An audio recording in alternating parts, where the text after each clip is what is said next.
Hey folks, this is Vince with Ads Gaming Addiction, and today we're going to quickly check out the game Paperback. This game supports 2 to 5 players, it's for ages 10 and up, and the average play time is about 45 minutes. So this game is a combination between Scrabble and your average deck builder. It's like Scrabble in the sense that you're trying to spell out words, and it's like a deck builder in the sense that you start off with a very basic deck of letter cards, and then you're going to be buying more letters to add to your deck so that you can form more words in the future. As far as your components are concerned, I know it looks like there's a lot here, but basically, this is the pool of cards that you can buy from. You've got 2-cent cards over here on the left, 3, 4, 5, 6, 7, and then 8, 9, 10. And then as you form words throughout the game, you can spend the money that you earn by spelling words to buy these cards here. You can also refer to these common cards over here. You can't actually buy these ones, but you can point to the one that is on top and say, okay, I'm going to use the letter E for this particular word that I'm trying to form.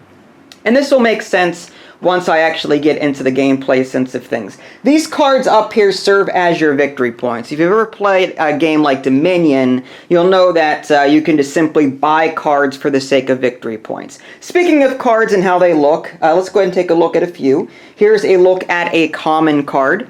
The number in the upper left-hand corner is how much of a score you'll earn for using that particular letter. And again, you can use that score to then buy a letter at the end of your turn. You've also got victory points here. If you happen to earn this card, you can earn these common cards. You can't buy them outright, but you can earn them by forming a word with so many letters in it. But this is how many victory points you would earn if you happen to get that card in your deck. This card over here, one of the ones that you can buy, you've got a cost in the lower left-hand corner, so this one costs 2 cents. This one has a special ability, trash after use, and again, this 2 here will tell you how many points you earn for using that letter to form your word. Other letters have different abilities, like this M here. If word uses all your cards, then you earn plus 2 cents. And again, you can use that money to buy a card at the end of your turn. And in order to set up the game, you're going to separate these cards out by how much they cost. And luckily, they're all the same color in terms of a particular cost. So all of the 2-cent cards are this red color over here. You've got this light purple or whatever over here. That's 3 cents, 4, 5, 6, 7. Then the 8, 9, and 10 cents are all combined on the end there. And then you've got your victory points up here. They serve 2 purposes. They serve as wild cards. They can be played as any letter, but they also serve as victory points for the end of the game. So you'll be, again, forming words on your turn, using that money to buy letters and possibly victory points if you have money. And then just the game continues until one of 2 things happen. Whenever the last common letter is acquired, or when 2 of these victory piles run out, the game will end. Players will take a look through their deck and then count up how many victory points they have via these cards here. And they'll count that number up, and whoever has the most victory points will win the game. Okay, so now that I've given you a basic overview, let me just quickly run through how the game is set up. You're going to take each color card, separate them into their own decks, shuffle them up, and then you're going to go ahead and put them into their own pile. Again, 2, 3, 4, 5, 6, 7, 8. For the 3 through 8 through 10 cents over here, you're going to draw an extra card, putting it below like this. That way players can either buy from this or this. Anytime you buy from, say, this one, you would simply draw a card from here to replace it. And again, you cannot buy these cards, but you can earn them by spelling a word with so many letters here. Okay, so at the beginning of the game, each player gets a standard deck of cards. It's the same. You've got 5 wild cards in your hand that look like this. They don't earn you any points towards your word, mind you, but you can use them as any letter you want to. They do have a victory point. And then you can use these letters here. You get T, S, R, N, N, L. So at the very beginning of the game, what you're going to do is you're going to shuffle these up. And again, you're going to shuffle these up too. Also, really important to note, at the very beginning of the game, you're going to use a certain number of these cards, these victory point cards, based on how many people are playing the game. There's a little chart down here. I didn't bother following it. I just threw them all down there, but you're going to want to pay attention to that. You're going to have so many cards here based on the number of players. That way, in a two-player game, the game doesn't drag on forever. So anyway, again, you're going to shuffle these up, and then you're going to deal yourself 5 cards. Again, if you've played a deck builder before, you'll be very familiar with this. So you're going to take a look here on your turn, and then you're going to see what kind of words. I've got S and a T, and again, I can refer to this E if I want to. So let's say I wanted to form the word stone. So S, T, and then this is going to be a wild, this is going to be a wild. Now I'm going to refer to E here. The E stays there. I don't get to keep it or anything, but I can refer to it. And I'd earn 1 point for this S, 1 point for this T, 1 point for this E over here, and then 0 for these wild cards. The ones I'm not using don't count, of course. So I've got 3 points to spend.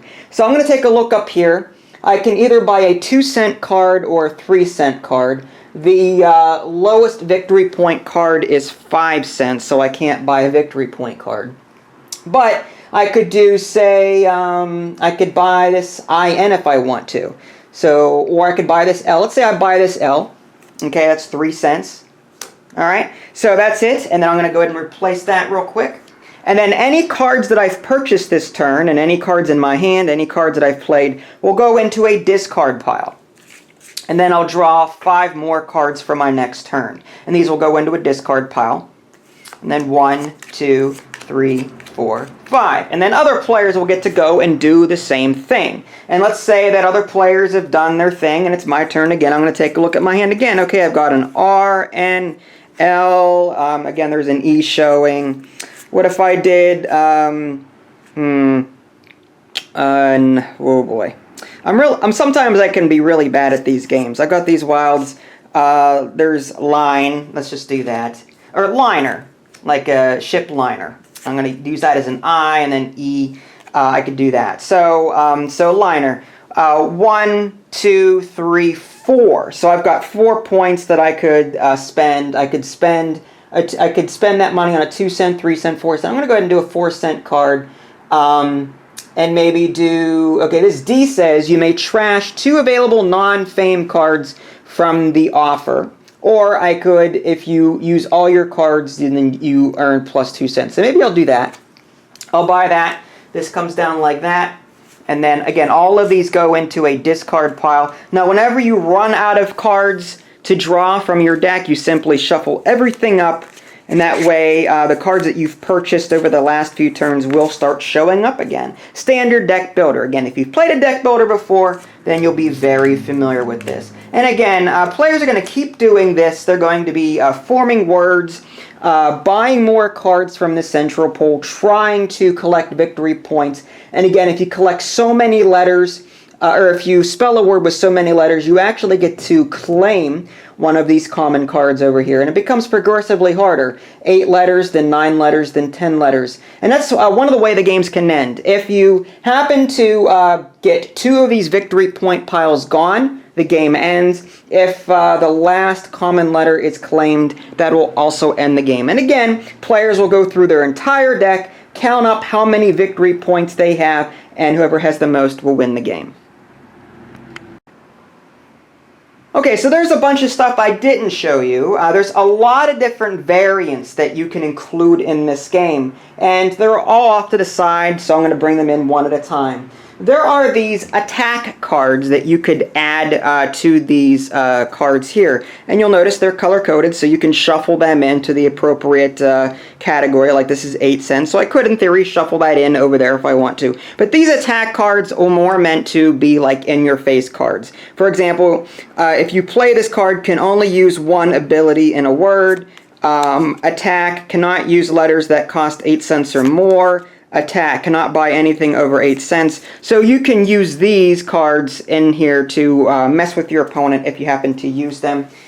You've also got these award cards, and the way these award cards work is Basically, one is going to be dealt at the beginning of the game. In fact, let me just make sure I got that right, because the back of the manual here has a list of all of these expansions. And the award. Shuffle the award cards and reveal one, so I was right. Then place it in the offer. This card is awarded at the end of the game based on the conditions listed on the card. So for this Muse card, for example, at the end of the game, the player with the most cards in their deck gains this card. That's worth 5 victory points. The editor. At the end of the game, the player with the fewest wilds in their deck gains this card, plus 5 victory points. So you can use these if you want to. These are optional. You've also got these theme cards. That's another optional variant or expansion you can use. Shuffle the theme cards and reveal one and place it in the offer. And basically, whenever a player manages to form a word that fits the theme, they get this card. If someone else creates a word that fits the theme, they steal it. Whoever has it at the end of the game will earn the 5 victory points shown there. You've also got some other things in here. For example, you've got these other common cards that you could use in place of these standard common cards, like there's this space bar here, create 2 words, add 1 cent, dyslexic, reverse a 2-letter word card, stuff like that. There's also a reference card over here. For example, and I apologize, there's a lot of street traffic apparently today, but this reference card, instead of having to refer to the manual, this will tell you how many fame cards, those are those victory point cards up here to use based on the number of players that are in the game. And I do believe there's also, powers. Powers, you can also use these if you want to. Each player can get a power in the beginning of the game, and they can use these throughout the game. The Ghost Rider, for example. Once per turn after drawing, if you reveal a hand with 4 or more wild cards, draw a card. Stuck Key, once per turn. If a word has 3 or more wilds, then you earn plus 1 cent. Typo, once per turn. If a word has no wild, then add 1 cent. So you can add a number of these different variants to the game, to this base game, in order to make things more interesting if you want to. Okay, so there you have it, a quick look at the game Paperback. It's important to stress that I did not cover all of the rules found in the manual. This was just to give you a general overview so that you could see how the game was played.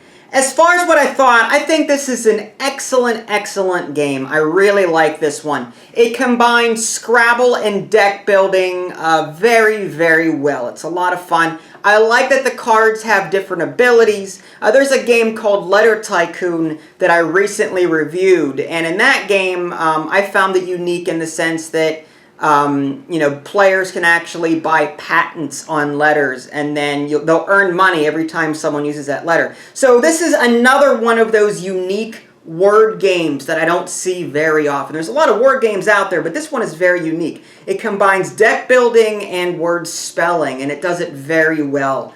Again, I like the fact that all of the cards are color-coded by cost. So you don't have to sit there and look on the very bottom left-hand corner of the card and go, okay, that's 2 cents. Okay, this one is 3 cents. After a while, you'll see, oh, purple, 3 cents. Oh, green, that's 5 cents. Oh, dark purple, that's 6 cents. So you'll get a feel really quickly of how much things cost. You won't have to strain your eyes trying to find the cost of these cards. I like the fact that there are plenty of wild cards in the game that help you spell letters, because there are some of us that don't do too well with word games. I'm one of them. I write better than I speak, and sometimes when I'm playing a game, I freeze up and I can't think to save my life. Like if I'm playing Scrabble and I've got all of these great letters, I'm like, what the heck am I going to do with all this? I end up forming the word pie or something like that, something really simple, because I can't think of a longer word. Well, this game gives you plenty of ways around that. With the wild cards, you can refer to these common cards. And again, if you've played a deck builder before, you'll be able to jump into this without a problem. The learning curve is very light. The hardest part really is figuring out all of the different card types and setting up the game. That's the biggest hurdle I had. Like, okay, fame cards. What are fame cards? Just think of fame cards, these 4 on the top here, as victory point cards. Just think of them as their own piles. If you've played Dominion, you know that Dominion has their own separate piles for victory points. That's what these are. Only you can use them as wild cards also. So once you get a handle on what all the different card types are, then I think you'll be able to jump into this without a problem. And on top of that, one thing I didn't cover, the game comes with some cubes. And those cubes are another expansion that you can use to, like, let's say you help another player, you can earn a cube, and then you can spend those cubes to, I don't know, get various bonuses, stuff like that. So there's so many ways that you can